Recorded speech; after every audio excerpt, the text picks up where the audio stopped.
Imagine a world where those who follow the rules, work hard, and play fair are rewarded with success, recognition, and power. Seems fair, right? But now, look around you.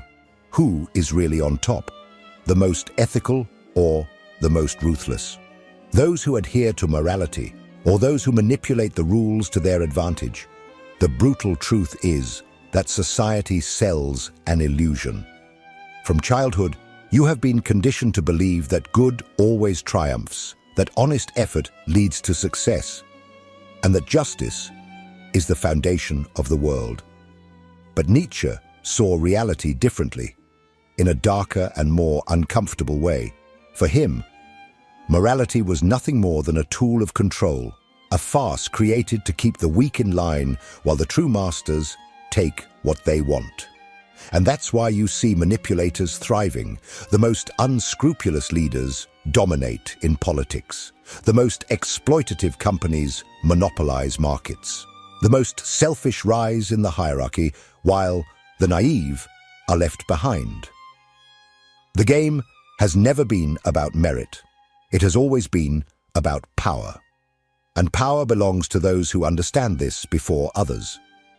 Nietzsche called this the will to power, the raw force that separates those who command from those who obey.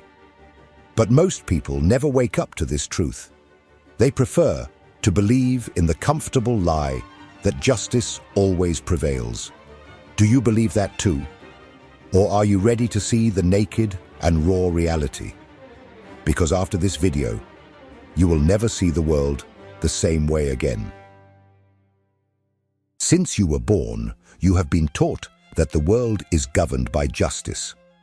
That if you work hard, are a good person, and act correctly, success will be inevitable. But stop and think, does this really reflect reality? Who is at the top, the most diligent or the most strategic? The most just or those who do not hesitate to manipulate? Society operates on the basis of a comfortable lie, the illusion of meritocracy. The concept is simple. Those who do everything right, who follow the rules and dedicate themselves honestly, will eventually be rewarded. But Nietzsche saw this belief as an illusion designed to keep the weak docile and the powerful in control. The truth is that history has never been written by the most just, but by the most relentless. Think of the greatest empires in humanity. Rome did not become one of the greatest empires of the ancient world by being just. It conquered territories by destroying civilizations, enslaving peoples, and crushing anyone who opposed its dominion. The United States did not become a superpower by being ethical. Its rise was based on wars, exploitation, and economic domination. And in the corporate world, industry giants did not reach the top by being charitable. Amazon, Google, Apple, all these companies grew by eliminating competitors, manipulating markets, and prioritizing expansion above any moral consideration. But the most frightening thing is that this system is not a mistake. It was designed to work exactly this way. The French philosopher Michel Foucault observed that power is never distributed fairly. It is accumulated, concentrated, and protected by those who already possess it. The idea of a just world is a convenient narrative, keeping people believing that success comes from goodness and hard work is the best way to ensure they do not rebel against the true owners of the game. And Nietzsche went even further. He identified that traditional morality, the one that teaches values like humility, sacrifice, and resignation, is not a universal code of conduct. It is a mechanism created by the weak to contain the strong. He called this slave morality, a morality that glorifies submission and demonizes power. Those who follow this morality believe that being ambitious is wrong, that seeking one's own greatness is arrogance, and that challenging the system is immoral. But this mentality only serves to ensure that the true lords of the world remain in command. Meanwhile, those who reject this morality and follow what Nietzsche called master morality are seen as cruel, arrogant, and dangerous. But they are the ones who shape history. They are the ones who do not ask for permission, who impose their will on reality, who create their own rules instead of obeying those imposed by others. They do not wait for justice. They take what they want. And that is why you see so many good people trapped in miserable lives while the most relentless dominate the world. Because while some believe in the rules, others break them. While some wait for recognition, others impose their presence. While some complain about injustice, others take advantage of it. The question that remains is, will you continue to believe in what you were taught? Or are you ready to face the truth? If there is one idea that defines Nietzsche's philosophy, it is the will to power. For him, everything in life, from biology to politics, from individual desires to large social structures, is driven by a single essential force, the impulse to dominate, expand, and impose one's will on the world. The modern illusion is to believe that people seek happiness, peace, or harmony. Nietzsche saw this as a convenient lie. What truly motivates individuals is not comfort, but ascent. Every form of life struggles to grow, conquer, and assert itself over others. The lion that kills to dominate a territory, the CEO who crushes competitors to expand his company, the politician who manipulates to stay in power, all are manifestations of the same brute force, the will to power. But here is the detail that separates winners from losers. Most people have this impulse repressed. Since childhood, you have been taught to contain your desires, to be humble, to respect limits imposed by others. You have been conditioned to believe that wanting more is wrong, that seeking power is dangerous, and that ambition is synonymous with greed. Meanwhile, those who understand the truth not only accept this impulse, they cultivate it. Nietzsche believed that the great conquerors of history, the revolutionary artists, the immortal leaders, were those who did not fear their own will to power.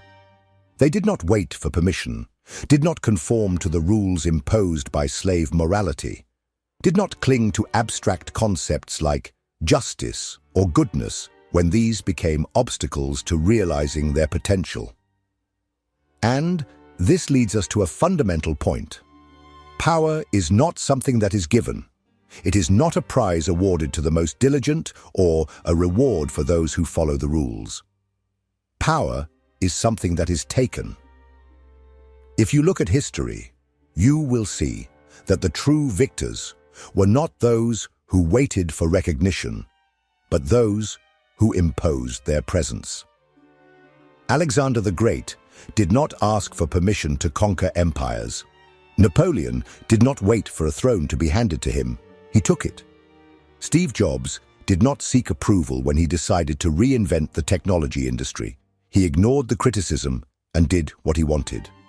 The difference between those who command and those who obey is simple.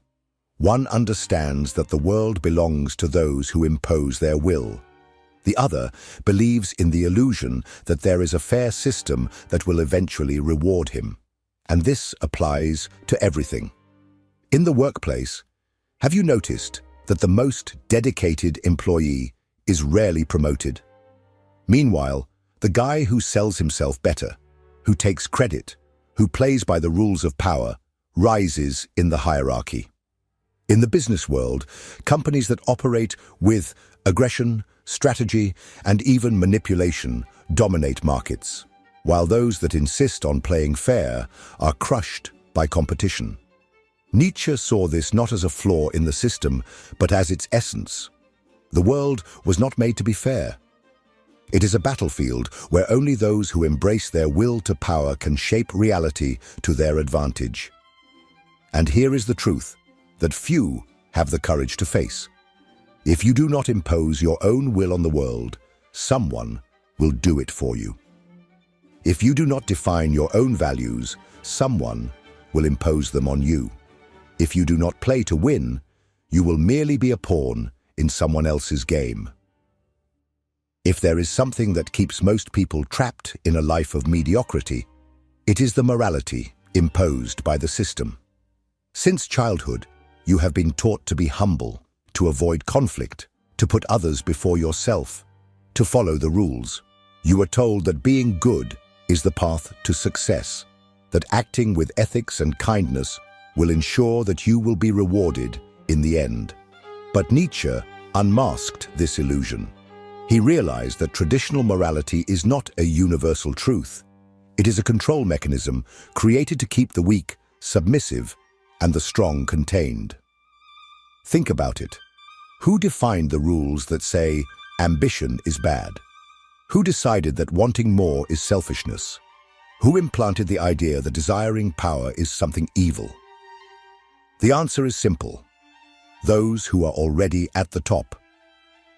The morality that dominates society is what Nietzsche called slave morality. It glorifies submission, obedience, and the renunciation of one's own interests. It teaches that being peaceful is a virtue, that accepting life's difficulties without questioning is a sign of character, that rejecting the desire for power is to be an evolved person. But who really benefits from this morality? Certainly not those who follow these rules. The truth is brutal. This morality was created by the weak to protect themselves from the strong. People without power fear those who have it, so they invent narratives that demonize anyone who tries to ascend. Religious leaders preached for centuries that humility is a virtue, that sacrifice is noble, that accepting your suffering in silence will make you worthy. Meanwhile, they themselves live in luxury and control millions of minds. Governments preach about justice and equality, but they are the first to manipulate laws to ensure they remain in power.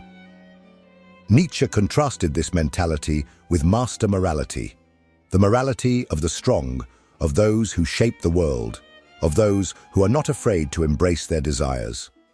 For those who follow this morality, ambition is not something to be suppressed. It is fuel. The desire to grow and dominate is not something shameful. It is the essence of life. They do not live to please others, but to expand their own power. Now look at history and see who the great names were that changed the world. Were they those who resigned themselves to the rules imposed by society? Or were they the ones who had the courage to challenge everything? Julius Caesar did not accept the limitations imposed by the Roman Senate. He destroyed them and became a dictator. Napoleon did not accept his position as a mere army officer. He seized power and rewrote the order of Europe. Steve Jobs did not accept that technology should follow a standard. He imposed his vision and redefined an entire industry. The problem is that when you are born immersed in slave morality, you do not even realize how much it limits your life. You feel guilty for wanting more. You feel wrong for desiring power. You're afraid of being seen as arrogant for standing out, because you have always been told that being good means lowering yourself, submitting, and being content with little. But Nietzsche saw this as a disease. He believed that human beings should seek their maximum potential, that they should break the chains imposed by this oppressive morality and embrace their true nature. If there is a fatal flaw that prevents most people from gaining power, it is the inability to control their emotions. Most act on impulse, react instinctively to provocations, and cling to romantic ideals about how the world should be. But Nietzsche saw this as weakness. For him, those who master the game of power are the ones who control themselves before trying to control the world. Look at history. The most influential men were not the most just or the most intelligent. They were the most strategic. While most wear themselves out trying to convince others that they are right, the true winners observe, analyze, and act only when the opportunity is perfect. The problem with most people is that they confuse strength with impulsiveness. They think being strong means reacting to any attack, responding to any provocation, fighting every battle. But that is exactly what the weak do. True strategists choose their battles wisely. They know that every action must have a purpose, and that wasting energy on pointless conflicts is a way to self-sabotage. Nietzsche understood that power belongs to those who know how to play with human psychology. Most people are predictable. They react to anger with anger, to fear with fear, to pressure with despair. Those who master the game of power do the opposite. They use patience as a weapon, calmness as a shield, and silence as a tool for control. Want an example? Julius Caesar knew that his rise depended on the loyalty of the masses, so he used every military victory to reinforce his image as an unbeatable leader. He did not waste time arguing or trying to justify his actions. He let the results speak for themselves. When his enemies attacked him politically, he did not react impulsively. He waited, bought time, built alliances, and when the right moment came, he destroyed his adversaries all at once. In the modern world, the logic is the same. The most successful CEOs are not the ones who work the hardest, but those who know when to act and when to wait. The most powerful people are not the ones who shout the loudest, but those who speak less and observe more. And that is the mistake of most, spending energy trying to prove something to others. True power does not lie in convincing others that you are strong, but in making them feel your strength without you having to say anything. Nietzsche saw this as a matter of personal mastery. Those who control their own emotions control the reactions of others. Those who are not affected by insults, provocations, or attacks have the advantage because they turn their adversary's frustration into weakness. And here is the great lesson. In the game of power, the one who keeps a cool head while others despair wins. While most act on impulse, the true masters of the game wait, observe, and strike at the exact moment. If power were merely a matter of domination and strategy, being ruthless would be enough to ensure eternal success. But history shows that those who rise to the top often fall in the most brutal way. What led them to victory often ends up being the very thing that destroys them. And Nietzsche saw this as an inevitable cycle for those who do not know how to balance strength and wisdom. Take Julius Caesar. He conquered Rome with his cunning vision and ability to manipulate allies and enemies. But the same Senate he politically dominated turned against him. Caesar was stabbed to death by those who once supported him, including Brutus, someone he considered almost a son. His ruthlessness and desire for absolute control created too many enemies, and in the end, he lost everything. Napoleon followed the same path.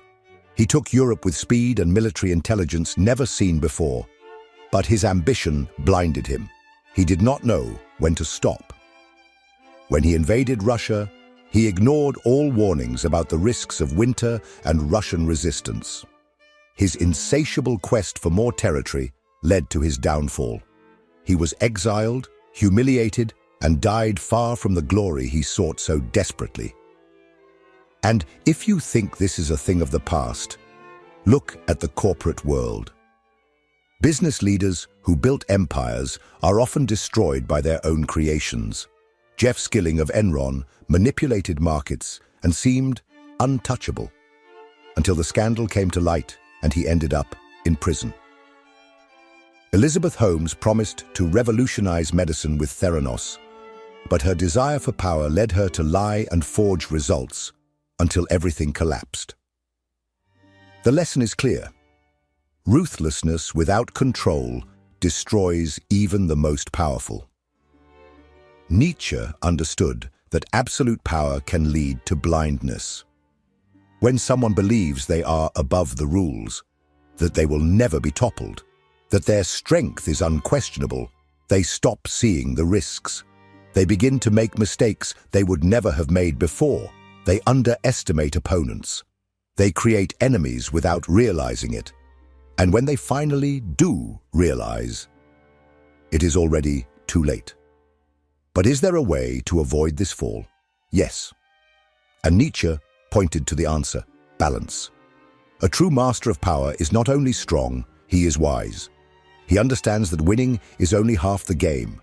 The other half is knowing when to stop, when to consolidate his dominance instead of continuing to expand without limits, when to eliminate enemies and when to turn them into allies.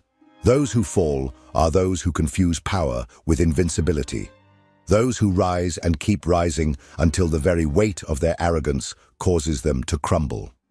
At this point, one thing should be clear. The world is not a fairy tale where the most virtuous win. Power does not reward goodness. It rewards strategic intelligence, boldness, and the ability to play by the rules of the game, or rather, to rewrite them when necessary. But does that mean you must abandon all morality? That you need to become an unrelenting tyrant to carve out your space? That is the trap many fall into. Power destroys those who treat it merely as a weapon. Nietzsche never preached blind tyranny.